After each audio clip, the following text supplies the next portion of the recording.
ये कहानी है दो दोस्तों की है। एक गांव में सोनू और मोनू नाम के दो दोस्त रहते थे। सोनू की बीवी का नाम दिव्या और मोनू के बीवी का नाम मधु था।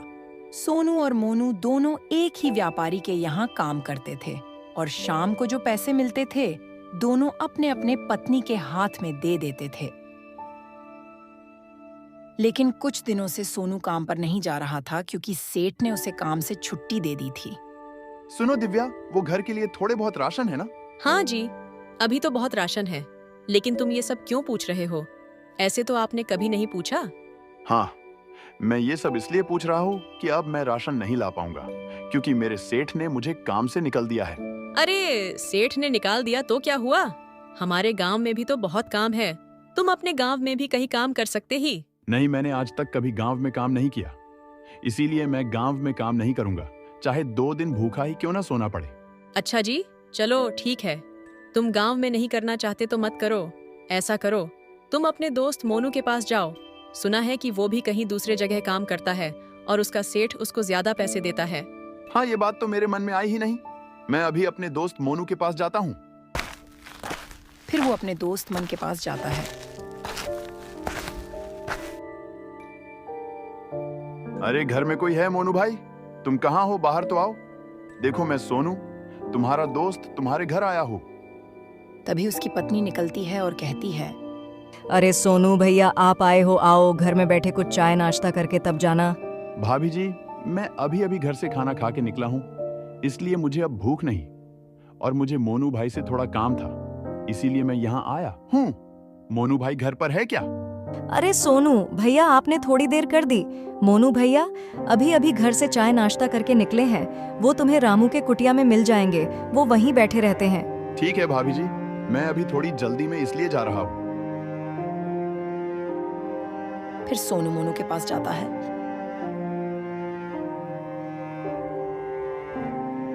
मोनू भाई, तुम यहाँ बैठे हो? मैं तुम्हारे घर गया था तो भाभी जी ने बताया कि तुम यहाँ बैठे रहते हो, इसलिए मैं यहाँ चला आया। हाँ सोनू भाई, मैं रोज खाली समय में यहीं आकर बैठा रहता हूँ क्योंकि मुझे शांत जगह ज्यादा अच्छी लगती है और यहाँ तो गांव से ज्यादा शांति है, इसलिए मैं यहीं आकर बैठा रहता हूँ। चलो अच्छा ठीक है। वैसे भाई, जहाँ आप काम करते हो वहाँ एक मजदूर की जगह खाली है क्या? अगर खाली हो तो सेठ से बात करके मुझे भी काम पर लगवा देना। हाँ सोनू भाई, अच्छा हुआ कि तुमने बता दिया कि तुम्हें काम की जरूरत है। दरअसल मेरे सेठ ने मुझे एक मजदूर लाने को बोला था क्योंकि मेरे सेठ के फैक्ट्री में काम बहुत ज्यादा है और मजदूर कम है।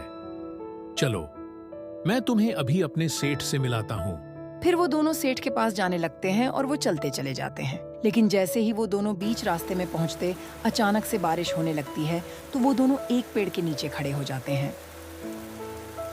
अरे भाई, हम जब घर से चले थे तो आसमान तो एकदम सफा था, लेकिन ये अचानक से बारिश कहाँ से होने लगी और अब हम सेठ के पास कैसे पहुंचेंगे? अरे तुम चिंता मत करो, अभी कुछ देर में बारिश रुक जाएगी, फिर हम लोग यहाँ से चले जाएंगे। लेकिन बहुत देर हो जाती है और बारिश नहीं रुकती है। मोनू भाई, लगता है कि अब बारिश नहीं रुकेगी। चलो वो देखो, हमारे पीछे एक घर है, उस घर में कोई ना कोई रहता होगा। चलो आज रात यही गुजार लेते हैं, फिर कल सुबह यही से सेठ के पास चले जाएंगे। हाँ यार सोनू, तुम सही कह रहे। अब तो बारिश का पानी हमारे ऊपर आने लगा, आखिर कब तक ये पेड़ हमें पानी से बचाएगा?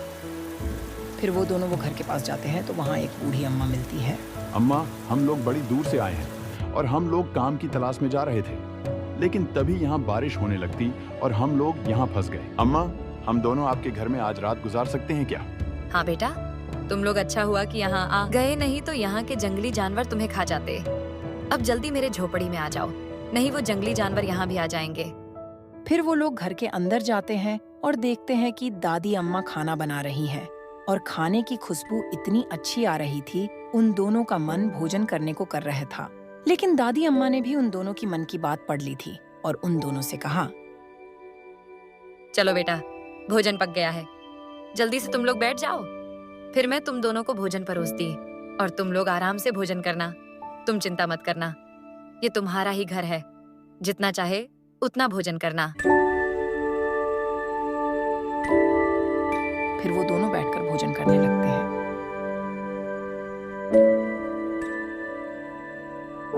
अरे वाह माँ जी, इतने स्वादिष्ट भोजन मैंने आज तक कभी नहीं खाए। आपके हाथ का भोजन करके मैं धन्य हो गया। आपके हाथों में जादू है। चालो, ये सुनकर अच्छा लगा कि तुम्हें मेरे हाथ के बने भोजन अच्छे लगे। वैसे अम्मा, तुम यहाँ इस सुनसान जंगल में क्यों रहती हो? यहाँ तो अनेक तरह के जंगली जानवर आते रहते हैं। कहीं वो तुम्हें हानि न पहुंचाए। नहीं बेटा, वो मुझे कभी किसी तरह का हानि नहीं पहुंचाएंगे, बल्कि मेरे ऊपर कोई भी मुसीबत आने पर वो मेरी रक्षा करेंगे। अम्मा, आप चलो ना, मेरे घर में आराम से रहना। वहाँ आपको किसी तरह का दुख नहीं होगा। नहीं बेटा, मुझे इसी तरह का शांत जगह अच्छी लगती है, और गांव में तो तमाम भीड़ भाड़ होगा, इसीलिए मैं यही ठीक हूँ। अब मुझे यही अच्छा लगता है। ठीक है माँ जी, अब आपकी जैसी इच्छा। अब हम लोग जा रहे हैं। वो दोनों जैसे ही घर से बाहर निकलते हैं, तभी उन्हें दादी माँ बुलाती हैं। रुको बेटा, तुम लोग से मिलकर मुझे बहुत अच्छा लगा। तुम लोग एक नेक दिल इंसान हो, इसीलिए मैं तुम दोनों को कुछ देना चाहती हूँ। अरे नहीं माँ जी, आपने हमें अपने घर में रखा और हमें स्वादिष्ट भोजन खिलाया। हमारे लिए इतना ही काफी है। आपका बहुत बहुत शुक्रिया माँ जी। अरे बेटा, तुम माँ भी कहते हो और शुक्रिया भी बोलते हो मुझे। तुम दोनों को देखकर अपने बेटों की याद आ गई। अगर तुम दोनों सच में मुझे अपनी माँ मानते हो तो तुम ये संदूक लेने से इनकार नहीं करोगी। ठीक है माँ जी, हम ये संदूक रख लेंगे, लेकिन ये बताइए कि इसमें है क्या? वो बेटा, इसमें ढेर सारे सोने चांदी है जो मैंने अपने बेटों के खातिर बनवाया था, लेकिन वो लोग इस जंगल में आए थे और वो दोनों पता नहीं कहाँ चले गए। आज तक वापस नहीं आए। मुझे तुम दोनों में अपने बेटे दिखे, इसलिए मैं ये सब सोना चांदी तुम्हें दे रही हूँ, और तुम दोनों इसे आधा आधा बांट लेना। ठीक है माँ जी, आपका बहुत बहुत शुक्रिया।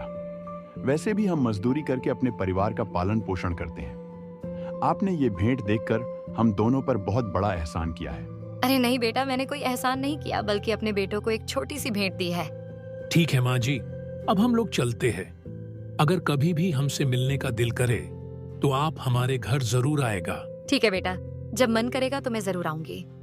फिर वो दोनों अपने घर की ओर चल देते हैं। तभी इतना ढेर सारा सोना देखकर मोनू के मन में लालच आ जाता और वो अपने मन में सोचता है, अरे इतना ढेर सारे सोने मेरे पास है, लेकिन अभी इसमें से आधे सोनू को भी देना पड़ेगा। मेरे इतने बड़े बड़े सपने हैं, अगर मैं आधा सोना चांदी इस सोनू को दे दूंगा तो मेरे सपने भी अधूरे ही रह जाएंगे। और मोनू सोनू को आधा सोना चांदी देना नहीं चाहता था। तभी मोनू ने सोनू को नदी में ढकेल दिया और पूरा सोना चांदी लेकर घर चला आया। इधर सोनू की बीवी दिव्या चिंतित थी, सोचती थी कि इतनी देर हो गई, लेकिन सोनू जी अभी तक नहीं आए। चलो देखते हैं कि मोनू भाई आ गए कि नहीं। फिर दिव्या मधु के घर जाती है। अरे मोनू भैया, आप यहाँ हो तो मेरे पति सोनू जी कहाँ हैं? अरे दिव्या, मुझे कैसे पता होगा कि तुम्हारे पति कहाँ हैं? मोनू भैया, वो आपके ही साथ तो काम की तलाश में गए थे और आप कह रहे हो कि मुझे नहीं पता। हाँ, तुम्हारा कहना सही है कि सोनू मेरे साथ ही गया था, लेकिन आधे रास्ते में उसने मुझसे कहा कि मोनू भाई तुम चलो, मुझे एक काम याद आ गया, मैं उसे पूरा करके आ जाऊंगा। लेकिन वो अभी तक नहीं आए। मोनू भैया, आप जाकर पता लगाइए कि मेरे पति कहाँ हैं। ठीक है दिव्या, तुम चिंता मत करो, मैं अभी सोनू को ढूंढने जाता हूँ। फिर मोनू वहां से चला जाता है। जाकर वो उसी पेड़ के नीचे बैठा रहता है जहां वो रोज खाली समय में बैठा रहता था। अरे दिव्या, वो सोनू कभी नहीं आएगा क्योंकि मैंने उसे मारकर नदी में फेंक दिया है।